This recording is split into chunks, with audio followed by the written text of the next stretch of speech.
Clonación. La palabra clonar significa copiar. En el campo de la biología tiene varios significados dependiendo del nivel en que se aborde. Clonar a nivel molecular significa obtener copias de genes o simplemente de segmentos de ADN, lo cual se logra mediante la transfección del gen.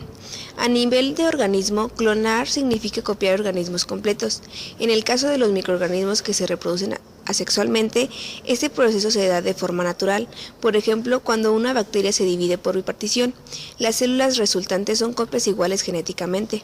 En cambio, en los animales pluricelulares, la reproducción es sexual, así que la descendencia es genéticamente diferente y además ocurre un desarrollo embrionario en el cual se lleva a cabo la diferenciación celular.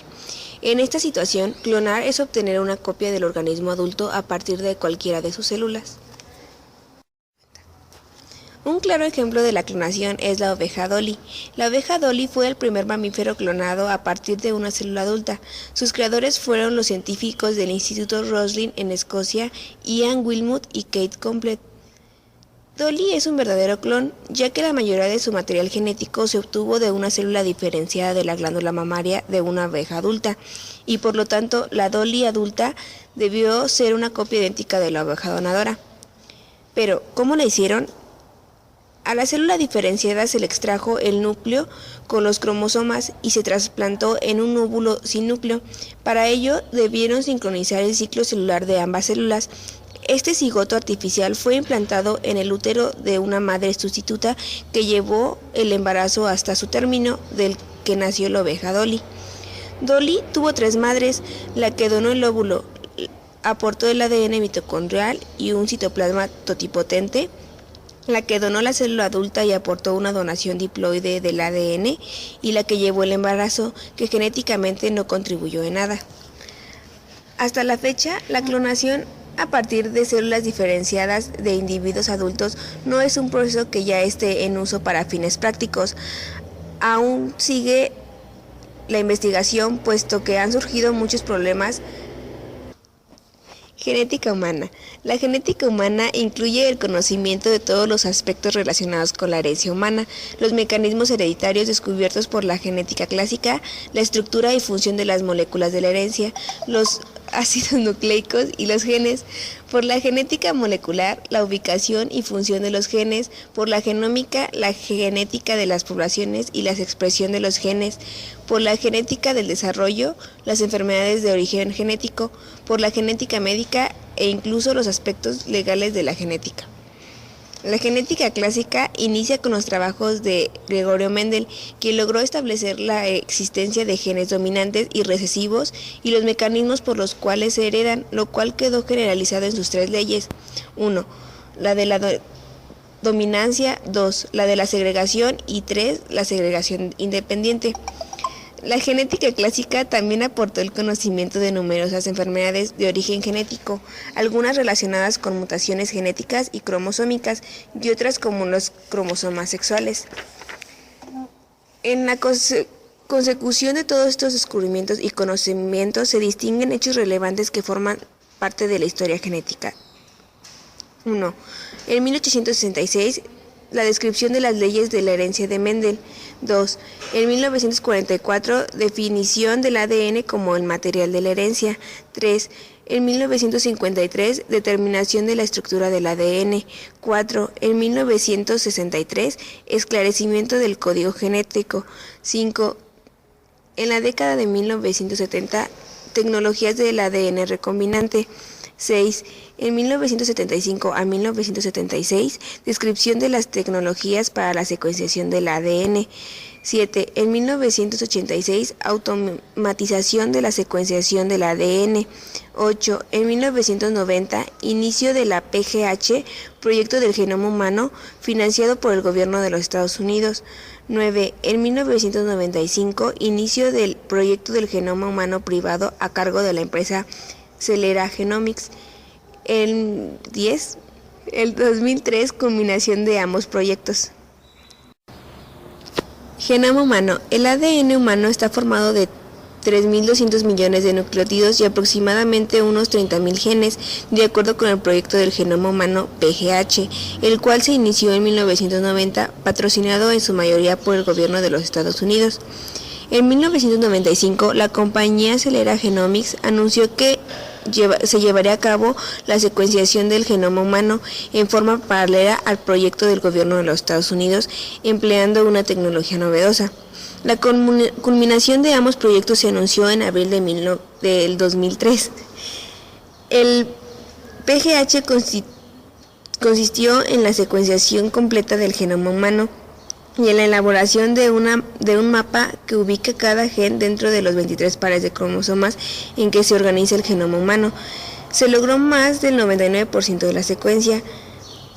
Como resultado del PGH, se obtuvo la secuencia completa de los 3.200 millones de nucleótidos, el mapa que ubica a los cerca de 30.000 genes y el análisis de cerca de 1.400 genes causantes de enfermedades monogenéticas. Se mostró que los seres humanos compartimos el 99.99% de la secuencia y solo el 0.1% restante varía entre cada individuo. Las variaciones más comunes en los polimorfismos son de un solo nucleótido, son conocidos como SNP o spins. Esto significa que del mismo gen unos individuos pueden tener timina y otros guanina. Estas variaciones dan como resultado las características genómicas únicas de cada persona. Algunas aplicaciones que tendrá el PGH son comprender cabalmente la evolución de la especie humana mediante la genómica comparativa, desarrollar estrategias para predecir, prevenir y combatir enfermedades e identificar las enfermedades más comunes entre las distintas razas. La PGH sugirieron otros proyectos sobre el estudio del genoma humano. Entre ellos está el proyecto internacional del mapa de haplotipos. Su meta principal es identificar las variaciones genéticas causantes de la predisposición a padecer enfermedades comunes como asma, cáncer, diabetes y enfermedades cardiovasculares. 2. El desarrollo. Con el proyecto del genoma humano PGH surgieron otros proyectos sobre el estudio del genoma humano. 1. El proyecto internacional del mapa de haplotipos, en la cual su meta principal es identificar las variaciones genéticas causantes de la predisposición a padecimientos de enfermedades comunes como asma, cáncer, diabetes y enfermedades cardiovasculares. 2. Desarrollo de la enciclopedia de los elementos del ADN en Conde, en el cual el objetivo principal de este es identificar y localizar todos los genes que codifican para proteínas frente a los que no lo hacen y otras secuencias genómicas funcionales, lo cual tendrá como aplicaciones prácticas la predicción del riesgo potencial para enfermedades y el desarrollo de nuevas estrategias para la prevención y el tratamiento. 3. Genómica química. Su propósito es dilucidar las vías metabólicas con mayor precisión, basándose en la caracterización química de cada molécula, en relación con su capacidad de interactuar con determinados genes. 4. Genomas para la vida. Este proyecto está enfocado a microorganismos. Su meta principal es el desarrollo de modelos computacionales capaces de describir y predecir las respuestas de los microorganismos a cambios en el ambiente a nivel de genes. 5. Genómica estructural. Consiste en la identificación sistémica de la estructura tridimensional de las proteínas, lo cual tendrá una aplicación inmediata para el diseño exacto de moléculas de los nuevos fármacos y para el diagnóstico y tratamiento de enfermedades. La ciencia del genoma humano continuará avanzando para que los descubrimientos obtenidos prometan mejorar mucho más la calidad de vida humana. Medicina genómica. La medicina genómica dará como resultado una práctica médica más individualizada, predictiva y preventiva. Así será posible, mediante el perfil genético de cada individuo, ofrecerle un diagnóstico en forma presintomática, es decir, darle a conocer las enfermedades que puede desarrollar debido a su herencia familiar y poblacional, permitiendo llevar a cabo medidas de atención a la salud que retrasen o eviten las manifestaciones clínicas de la enfermedad y sus secuelas, o bien ofrecerle un tratamiento con medicamentos más individualizados y más efectivos, pero menos tóxicos. Terapia génica. La terapia génica es una técnica de la medicina molecular que consiste en la transferencia de genes sanos a las células para prevenir, curar o diagnosticar enfermedades. Es aplicable también al tratamiento de enfermedades actualmente incurables como cánceres, determinadas patologías infecciosas como hepatitis y SIDA, y enfermedades cardiovasculares como la hipercolesterolemia. También se usa en enfermedades neurodegenerativas como el Parkinson. Las terapias génicas pueden ser somáticas en células no germinales y germinales para evitar la transmisión de enfermedades genéticas. Los genetistas disponen de dos técnicas para lograr la introducción de genes en las células que han sufrido daños. Una de ellas es ex vivo y consiste en extraer las células afectadas del organismo, modificarlas in vitro mediante cultivos en el laboratorio y posteriormente plantarlas en el organismo sin daño alguno por medio de un vector retrovírico. Con esta técnica el rechazo es mínimo. La otra técnica es in vivo y consiste en administrar al enfermo el gen corrector transportado por un vector mediante las células dañadas. Los vectores más frecuentes para la intersección de genes son los retrovirus y los adenovirus. Desde sus inicios hasta la fecha, la terapia génica indudablemente ha avanzado, sin embargo, quedan aún muchos problemas técnicos por superar.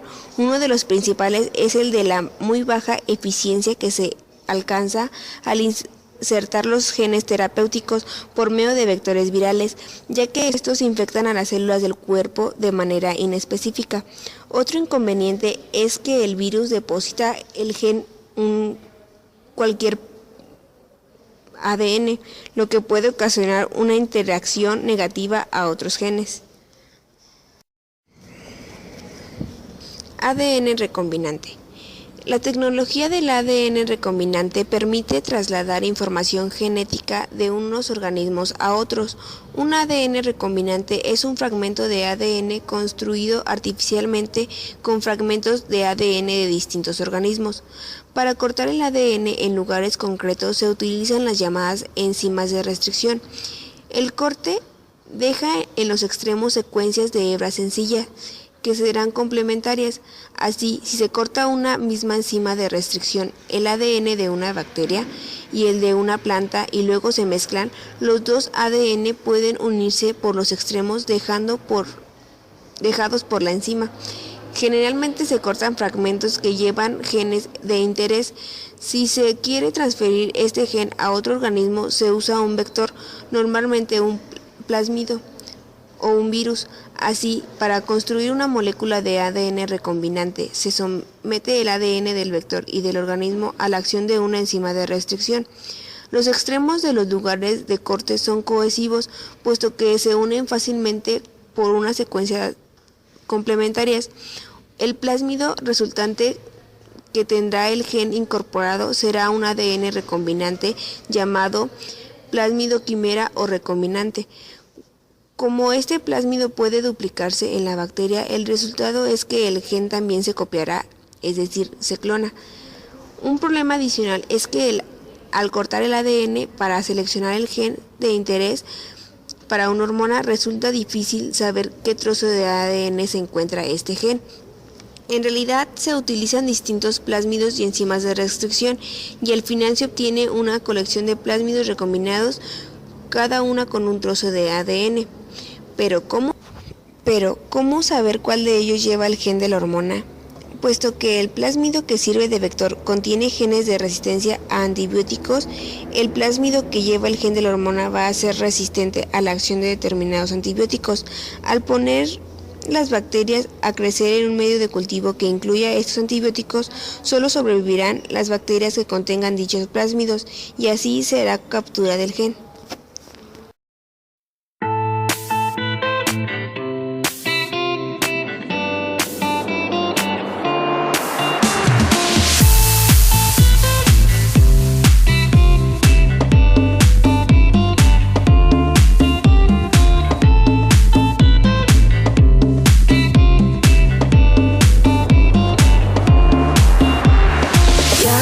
You never said